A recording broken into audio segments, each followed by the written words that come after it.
वो और जो 2021 का जो नेक्स्ट जो आया है क्या फेज 2 में जो स्प्रेड किया, दोनों अलग है। उस टाइम पे हमें क्या था, थोड़ा थोड़ा पता था, या मैं मोस्टली हम लोग गेस वर्क कर रहे थे कि ये करेगा ये नहीं करेगा, ऐसे होता है फैलता है ये। बट इस बार जो है हमारे पास 1 साल का एक्सपीरियंस है, ट्रीटमेंट का भी एक्सपीरियंस है, और उसके ऊपर जितने सारे ट्रायल्स चल रहे थे उसके भी कोई एक्सपीरियंस आ गया है हमारे पास। तो अभी हम बेटर ट्रीट कर सकते हैं। लेकिन प्रॉब्लम क्या हुआ है, प्रॉब्लम फर्स्ट यहाँ से शुरू होता है। जो 2019 में जो था ना, उससे ये चेंज हो गया, उसको साइंटिफिक लैंग्वेज बोलते हैं म्यूटेशन। वायरस ना हर साल अपने चेंज कर देता है, क्योंकि उसको भी जिंदा रहना है। अगर आप ट्रीटमेंट करके उसको मार ही दोगे तो जिंदा कैसे रहेगा, वो प्रोपोगेट कैसे करेगा, तो वो चेंज होता है, उसको कहते हैं म्यूटेशन। तो लास्ट ईयर में 2020 में 3 तरह के म्यूटेशन हुआ। एक म्यूटेशन निकला ब्राजील से, एक म्यूटेशन निकला साउथ अफ्रीका से, एक म्यूटेशन निकला यूके से। ठीक है, चलेगा, इतना बड़ा पंगा नहीं है। क्योंकि जब हमारे पास 2 वैक्सीन निकले, कोविशील्ड एंड कोवैक्सीन, कोवैक्सीन को बोलने लगे कि ये ऐसे बना है कि ये तीनों को टैकल कर लेगा, जो इंडियन वैरायटी था। ठीक है, और कोविशील्ड भी कर लेगा थोड़ा बहुत, उसमें इतना कॉम्प्लिकेशन नहीं होगा। 2000 फिर देखा गया कि अभी दोनों डबल वैक्सीन लेने के बाद भी इतना क्यों फैल रहा है। तो एक नया एंटिटी आया है, डबल म्यूटेटेड, 2 बार उसने चेंज कर चुका है अपने आप को। वो शायद इंडियन वैरायटी, इंडिया का है। क्या हुआ होगा, जो नॉर्मल पहले था चाइनीज वाला, वुहान वाला, वो गया बाहर, वो एक चेंज हो गया, उसको फिर से चेंज हो गया। सपोज ब्राजील वाला फिर से म्यूटेशन हुआ तो क्या हो गया, डबल म्यूटेशन हो गया ना। तो वो हो गया डबल म्यूटेटेड इंडियन वैरायटी। उसका नाम अभी तक नहीं दिया है, इंडियन वैरायटी करके नहीं दिया है, बट अभी पॉपुलर हो गया है कि डबल म्यूटेटेड। अगर डबल म्यूटेटेड हो जाएगा तो प्रॉब्लम क्या है, मुश्किल क्या है, एक म्यूटेशन हुआ था दूसरा नहीं, बहुत बड़ा मुश्किल है। मुश्किल ये है कि आपके जो वैक्सीन है वो काम नहीं करेगा, आपके जो आरटीपीसीआर है वो काम नहीं करेगा, आप जो सब ट्रीटमेंट अभी तक बना के रखे थे वो भी नहीं काम करेगा। जैसे लास्ट टाइम वो बूढ़ों को, कमजोर लोगों को ज्यादा अटैक करता था, फैमिली में एक आंटीबी को अटैक करता था और उसको आइसोलेशन कर देने से दूसरों को नहीं होता था। नहीं, इस बार नहीं हो रहा है। इस पर हाईली इन्फेक्शियस है। इन्फेक्शियस मतलब इतना इन्फेक्शन है कि फैमिली में अगर एक को हुआ तो आप लिख के दे सकते हो कि सबको हुआ हो। ठीक है, और दूसरा है 65% of the population are below 45। 45 से नीचे जो लोग हैं, बच्चे और यंग लोग, उनको बहुत ज्यादा हो सकता है, उसके पास पावर है। पहले जो था वो बोलते थे जो कमजोर है उसको अटैक करेगा, इस बार नहीं, इस बार वो यंग को अटैक करता है। ठीक है, ये बैकग्राउंड है। फिर क्या है, चलो वायरस के बारे में थोड़ा देखते हैं। वायरस का स्टोरी को मैं आपको एक स्टोरी के जैसे बताऊंगा, और वो स्टोरी है 14 दिन का स्टोरी। उसमें क्या हो रहा है, पहले 7 दिन और दूसरा 7 दिन। ठीक है, फर्स्ट वीक सेकेंड वीक, 2 है, समझने की कोशिश करो। पहले दिन आपको बुखार हो गया और होके आप 8वें दिन तक ठीक हो गए। ठीक है, तो ये 8 से ये 14 दिन का क्या स्टोरी है। हाँ, स्टोरी है कि अगर आप ठीक हो गए तो आपका स्टोरी है 7 डेज का। अगर वो आप आईसीयू में एडमिट हुए, ब्रेथलेस हुए, आपके चीजें बहुत आगे तक वेंटिलेटर तक गया, ये स्टोरी है ये 7 दिन का। क्या मतलब है, इसको कहेंगे फर्स्ट वीक को बोलेंगे वायरल फेज। इस टाइम में आपके शरीर में वायरस है। ठीक है, और इसको कहेंगे इंफ्लामेटरी फेज। एक मेडिकल टर्म है इंफ्लामेटरी फेज, मतलब उस टाइम पे आपके शरीर में वायरस नहीं है, लेकिन वायरस ने जो डैमेज करके गया है उसको आपका बॉडी रिएक्शन कर रहा है, उस रिएक्शन से आपके ऑर्गन डैमेज हो रहा है, आपको ब्रेथलेस हो रहा है और लाइफ डेथ की तरफ जा रहा है। ठीक है, वायरल फेज में कौन है? वायरस है। तो आप कैसे ट्रीट करोगे? एंटीवायरस से। ठीक है, इन्फ्लेमेटरी फेज से उसमें कौन है? वायरस है, तो उसमें एंटीवायरस से ट्रीट करोगे? नहीं। उससे आप क्या किससे ट्रीट करोगे? स्टीरॉइड से ट्रीट करोगे। किससे ट्रीट करोगे? स्टेरॉइड। स्टीरॉइड क्या होता है ना? एंटी इंफ्लेमेटरी होता है। एंटी इंफ्लेमेटरी क्या मतलब है? मतलब आपके शरीर जो वायरस फेज के बाद जो आपको खुद को डैमेज कर रहा है, वायरस ने उसको एक्टिवेट करके चला गया है, अभी वो रुकेगा नहीं। आपके शरीर का खुद का जो पुलिस सिस्टम है वो आपको डैमेज किए बिना रुकेगा नहीं। हमें क्या करना है? स्टीरॉइड देकर उसको रोकना है, बस इतना ही फंडामेंटल। इस टाइम पे आप अगर एंटीवायरस दोगे तो कोई काम नहीं करता। इस टाइम में अगर आप स्टीरॉइड दोगे तो कोई काम नहीं। हाँ, तो फिर आता है टाइमिंग। तो आप कौन से फेज में हो? तो हम हमेशा ढूंढते हैं कि आपका पहला दिन कौन था, आपको किस दिन लगा कि आपको सर्दी हुआ या किस दिन लगा कि आपको बुखार हुआ। वो हमें डेट को हम लिख के रखते हैं बार बार जब भी बात करेंगे। अच्छा, सोमवार को हुआ था, आज गुरुवार है, तो सोमवार को पहली बार हुआ आपको, गुरुवार को खांसी हुआ, शनिवार को सांस चढ़ा।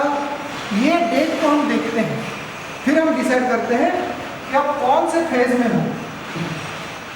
ठीक है, मोस्टली क्या होता है, जो एडमिशन होता है, जो कॉम्प्लिकेशन होता है इस फेज में। मैंने कहीं भी नहीं बोला है कि इस फेज में डेथ हो सकता है, नहीं, इन्फ्लेमेटरी फेज में ही वो डेथ आएगा। ठीक है, पहले मान के चलो कि पहला 7-8 दिन कुछ नहीं होगा। ठीक है, अगर वहां पे आप क्लीनली निकल गए तो आप ठीक हो गए। अगर यहाँ पे आप फंसे हो तो फिर आप एंट्री करते हो इन्फ्लेमेटरी फेज पे। फिर क्या होगा नहीं पता, किधर भी जा सकता है। आपको अगर कैंसर है, आप बूढ़े हो, आपको डायबिटीज, ब्लड प्रेशर है, तो आपके ऊपर भारी पड़ सकता है इन्फ्लेमेटरी फेज। आप अगर यंग हो, एथलेटिक हो और आपने ठीक टाइम पे अलर्ट होकर ट्रीटमेंट शुरू किए हो तो आप रिकवरी भी कर सकते हो। ठीक है, नाउ आता है क्वेश्चन, कोरोना का ट्रीटमेंट क्या है क्या? कुछ है, आप बहुत कुछ सुन रहे होंगे। तो अभी हम बात करते हैं वायरल फेज। वायरल फेज में आपको क्या चाहिए? एंटीवायरस। एंटीवायरस क्या है? फाविपिराविर एक टैबलेट है, वो आपको करीब करीब अगस्त में निकला था। और रेमडेसिविर जो है वो 2015 में एबोला वायरस के लिए बना था। उसको इन्होंने रिसर्च करके देखा कि ये भी काम करता है। तो अब ऐसे मान लो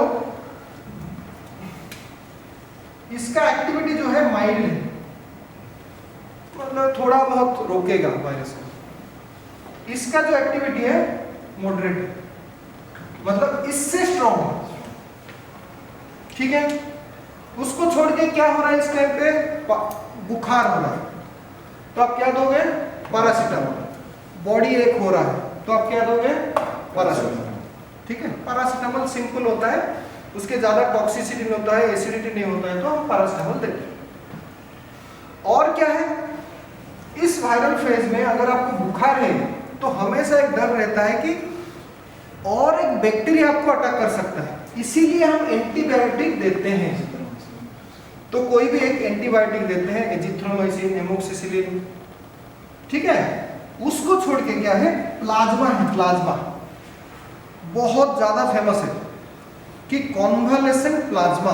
कॉन्वालेसेंट प्लाज्मा का क्या मतलब है ना, जो आदमी कोरोना से बच के निकला हो उसके शरीर में हम एंटीबॉडी टेस्ट करते हैं। एंटीबॉडी क्या है? ना कोरोना के अगेंस्ट में आपका शरीर एक एंटीबॉडी बनाता है उससे बचाने के लिए। तो सपोज कोई पेशेंट बच के निकल गया है और उसके शरीर में बहुत सारे एंटीबॉडी है, तो उस एंटीबॉडी को उसके शरीर से लाके आप इस पेशेंट को दे सकते हो। लेकिन कब देना चाहते हो? वायरल फेज में दे सकते हो। सर यहाँ पे वायरस है क्या? नहीं। तो प्लाज्मा देके क्या करोगे? ये प्रॉब्लम है, ठीक है। इसका मतलब है जो पेशेंट हॉस्पिटल में एडमिट होते हैं तब तक यूजुअली ये फेज चल रहा होता है।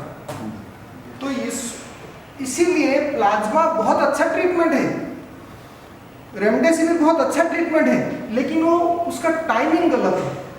यहाँ पे वो काम नहीं करेगा, एंटी इंफ्लेमेटरी वो कर नहीं सकता, समझ रहे हो? यहाँ पे शरीर अपने आप को डैमेज कर रहा है, वहां पे आप रेमडेसिविर दो, प्लाज्मा दो, कुछ नहीं काम करता है। तो चलो अभी देखते हैं कि फिर काम क्या करता है। उस फेज के लिए कोई ट्रीटमेंट है? हाँ है। क्या है? Dexamethasone, steroid. तो बोलो स्टीरॉयड तो है और क्या, उसमें क्या बड़ी बात है? ना ना, बड़ी बात टाइमिंग। आपको एक एग्जांपल देता हूं। राकेश मिश्र जो हमारे कंसल्टेंट है, उनके जो भाई है 14 तारीख को उनको एक्सरे में दिखा निमोनिया। 14 तारीख को दिन में 10-12 बजे एक्सरे हुआ है। उनका डॉक्टर रेवा में क्या बोला कि ये तो कोई पेट में दर्द हो रहा है, मैं एंटासिड दे रहा हूं। 16 तारीख सुबह तब तक वो पेशेंट को थोड़ा बहुत खांसी और ब्रेथलेस होने लगा है। तब जाके डॉक्टर राकेश मिश्र को वो एक्सरे व्हाट्सएप में आया। जब वो देखा तब कितना टाइम जा चुका है? 48 आवर्स। और वो अलर्ट हुआ। फिर उसने क्या बोला कि अरे क्या कर रहे हो, कोविड टेस्ट करा। कोविड पॉजिटिव आया और उसने शुरू किया क्या? डेक्सामेथासोन एक टैबलेट है जो आप घर पे भी शुरू कर सकते हो, अलाउड है, अप्रूव्ड है। रेमडेसिविर को अभी तक गवर्नमेंट ने अप्रूव नहीं किया, घर पे दे सकते हो। डेक्सामेथासोन, तो डेक्सामेथासोन जब दिया कितना टाइम चला गया है? 48 आवर्स। आपको इतना टाइम नहीं देगा। इसका मतलब क्या है? वो पेशेंट तब तक 9 या 10वें दिन में था और आपने और उसके ऊपर 2 दिन और डिले किए हो, तो आपके पास है ही कितना दिन? तो जो इन्फ्लेमेटरी फेज बोलता है, आप अगर मुझे तुरंत नहीं रोक पाए, उसके बाद तो मैं ऐसा रूप लूंगा और इतना बड़ा हो जाऊंगा कि आपके वो दवाई तो हमारा जो टॉपिक है उसके बाद क्या है? डेक्सामेथासोन ट्रायल्स में निकला कि डेक्सामेथासोन काम करता है। उसके बाद क्या निकला कि डेक्सामेथासोन से फास्ट एक स्टेरॉइड है, उससे भी जल्दी काम करता है, वो है मिथाइल प्रेडनिसोलोन। मिथाइल प्रेडनिसोलोन आप घर में नहीं दे सकते, तो हाई डोज होता है। तो हम इसको रखें आईसीयू जैसे पेशेंट एडमिट होता है, हम या तो मिथाइल प्रेडनिसोलोन देते हैं या डेक्सामेथासोन देते हैं। तो अभी क्या हो गया? मिथाइल प्रेडनिसोलोन थोड़ा एज हो गया है, उससे बेटर डेक्सामेथासोन। टोसिलिजुमाब क्या है? अरे कौन है भाई? टोसिलिजुमाब क्या है? टोसिलिजुमाब क्या है? नेक्स्ट है। सपोज आप बोलोगे कि हाँ भैया ये दिया बट काम नहीं कर रहा है, क्या करना है? तो क्या कर सकते हैं? नेक्स्ट है टोसिलिजुमाब। टोसिलिजुमाब क्या है ना? जैसे डेक्सामेथासोन आपके जो इन्फ्लेमेशन को कम करता है, टोसिलिजुमाब उसमें से जो हीरो है, जो आपके डैमेज कर रहा है शरीर को, उसमें से जो हीरो है, IL-6 ऐसे बोलते हैं, तो आप इतना जरूरी नहीं है। उस एक उनमें से एक सरदार को पकड़ता है टोसिलिजुमाब। लेकिन टोसिलिजुमाब भी दोधारी छुरी है, मतलब आप उसको दोगे, आपके वो इन्फ्लेमेशन को बंद करेगा, लेकिन आपके इम्यूनिटी को इतना भयंकर सप्रेस कर देता है कि आपको दूसरे जो इन्फेक्शन उस टाइम तक हो गया होगा, सपोज बैक्टीरिया इन्फेक्शन हो गया हो, वो लोग बहुत पावरफुल हो सकते हैं। समझ रहे हो? मतलब जो डेक्सा मेथाइलप्रेटिसोन ये जब सप्रेस करते हैं, एंटी इन्फ्लेमेशन करते हैं, वो थोड़ा बैलेंस में करते हैं। बट अगर ये जब आएगा, ये आपको वो तो कम कर देगा, लेकिन आपको super rated infection, fungal infection, bacterial infection कर सकता है। इसीलिए इसका ट्रायल भी फेल मार गया। समझ लो, एक साइड से बचा रहा है, लेकिन दूसरे साइड आपको पूरा एक्सपोज महंगा कर दिया कि आप जो आओ इसको अटैक करो, इसके पास कोई भी पुलिस सिस्टम नहीं है। इसलिए ये फेल मारा, रेमडेसिविर फेल मारा और प्लाज्मा फेल मारा। फंडामेंटल ये है, तीनों का रोल है, वरना लोग अभी तक उसको यूज क्यों कर रहे हैं? रोल है, लेकिन इनका टाइमिंग के वजह से हम फंसे जा रहे हैं। ठीक है, ओके। तो फिर से मैं तो क्या कर सकते हैं, हम क्या करना चाहिए? एक मिनट मैं कंप्लीट कर दूं, फिर तुम पूछो। तो क्या कर सकते हैं हम, क्यों ये क्लास ले रहे हैं? टाइमिंग कैसे जानोगे कि ये बंदा आईसीयू जाएगा? आप जान सकते हो। अभी 1 साल में ये डेवलप हुआ है कि हम इसको एग्जैक्टली प्रेडिक्ट कर सकते हैं कि ये आईसीयू जाएगा, आप उसको जल्दी एडमिट करो वरना ये मरेगा। या आप इसको प्रेडिक्ट कर सकते हो कि नहीं, ये आईसीयू नहीं जाएगा, इसको कुछ नहीं होगा, चिंता मत करो। कैसे ना, इसको आप टेस्ट करके जानोगे। क्या टेस्ट करोगे? सीटी स्कैन और कुछ ब्लड टेस्ट। वो ब्लड टेस्ट क्या होना चाहिए? वो बताएगा कि इन्फ्लेमेशन आ रहा है कि नहीं आ रहा। और सीटी स्कैन क्या बताएगा कि वो लंग्स को फैलाता है, तो आपको ब्रेथलेस में प्रॉब्लम करेगा कि नहीं करेगा। लंग्स कितना इन्वॉल्व हुआ है? 2 लंग है, उसमें से 25% इन्वॉल्व हो गया, 25 से 50% इन्वॉल्व हो गया, 50% से ज्यादा इन्वॉल्व हो गया। तो ये वो दिखा देगा आपको कि ना, ये पेशेंट को तो कुछ नहीं हो रहा है, लेकिन सीटी स्कैन दिखा रहा है कि 50% से ज्यादा इन्वॉल्व है, ये पक्का जाएगा, इसको अर्जेंट इमीडिएटली एडमिट करो और ट्रीटमेंट करो। जो भी हमारे पास है, क्या हमारे पास है? डेक्सामेथासोन। सपोज पेशेंट 25% से 50% में उसके सीटी स्कैन का इन्वॉल्वमेंट है, तो आप क्या कर सकते हो? ऑक्सीजन दे सकते हो, डेक्सामेथासोन देके रख सकते हो। कहाँ पे? वार्ड पे। सपोज 25% से कम है, तो क्या कर सकते हो? ऑक्सीजन दोगे, डेक्सामेथासोन दोगे और घर में भी रख सकते हो। ठीक है, तो आपका तो सीटी स्कैन तो ऐसे सीधा नहीं दिखाएगा 100% इन्वॉल्व हो गए, वो तो धीरे धीरे बढ़ रहा है। तो आपको हमेशा जैसे पेशेंट आपको मिलता है, थोड़े बुजुर्ग है, थोड़े कैंसर है, ब्लड प्रेशर है, डायबिटीज है, ये सब है, तो आपको उनको बोलना चाहिए सर आप कुछ ब्लड टेस्ट कर लीजिए और सीटी स्कैन कर लीजिए।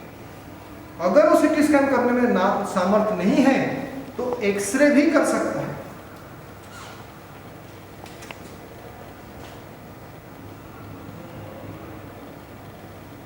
ठीक है, हो गया हमारा कंप्लीट। ब्लड टेस्ट कुछ करेंगे और सीटी स्कैन करेंगे या एक्सरे करेंगे। ब्लड टेस्ट क्या बोलेगा कि आपको शरीर में, पूरा शरीर में, ये जो सेकेंड फेज आपका शुरू हो रहा है, तो कौन से कितना इन्फ्लेमेशन है, कितना जलने वाला है। और दूसरा सीटी स्कैन बताएगा कि आपको ब्रेथलेस कितना, आप कितना कॉम्प्रोमाइज हो जाओगे, क्योंकि यूजुअली डेथ जो होता है लंग्स के कारण होता है, तो दोनों जरूरी है। तो ब्लड टेस्ट में आपको ये याद रख सकते हो, एक ही आपको बता रहा हूं, ज्यादा नहीं बता रहा हूं, CRP। ठीक है, एक ब्लड टेस्ट, और एक है, और एक करता है वो क्लॉट करता है। क्लॉट आप सबने सुना होगा, ये क्लॉट करता है, ये क्लॉट करता है। क्लॉट के लिए आपको क्या करना है? क्लॉट मतलब रक्त जब जम जाता है एक जगह पे, तो क्या करता है? वो रास्ता बंद कर देगा। जो रक्त जो झरना की तरफ फ्लो हो रहा है, अगर ब्लॉक कर दिया तो अब जाएगा कैसे? नहीं जाएगा। तो आगे जो ऑर्गन है, ऑर्गन तो मर गया, रक्त की फ्लो अगर नहीं होगा तो आगे मरेगा। तो ये क्या करता है? छोटे छोटे करके लंग्स को मारता है, किडनी को मारता है, लिवर को मारता है, हार्ट को मारता है। उसको जानने के लिए और एक टेस्ट बता रहा हूं, बाकी ज्यादा नहीं, D test. C reactive protein D dimer, बस ये 2 टेस्ट है। बाकी बहुत सारे टेस्ट है, मिनिमम मैं बोल रहा हूँ, मिनिमम कि D dimer, C reactive protein, CT chest, ये 3 करोगे तो काफी हद तक आप इसको प्रेडिक्ट कर पाओगे कि इन्फ्लेमेशन होके इसको क्या होता है, स्टॉर्म होता है, स्टॉर्म, साइटोकाइन स्टॉर्म कहते हैं उसको।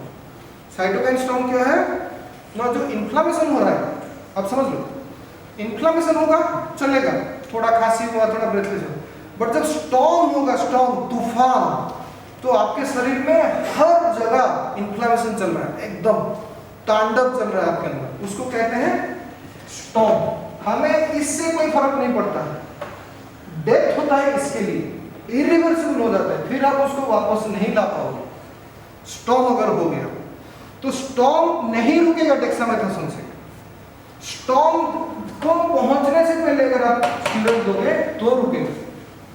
तो इसमें से ये टैबलेट का कॉस्ट है 10 रुपया मात्र।